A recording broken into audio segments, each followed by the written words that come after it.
svadobní hostia družbovia a družičky, bratia a sestry.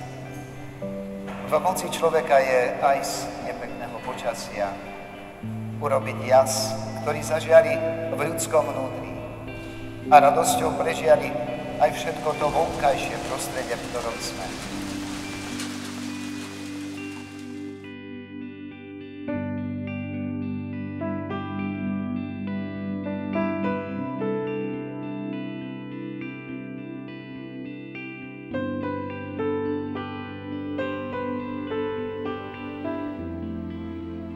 Momentom pre vás, Lukáš a Barbora, je práve tento čas.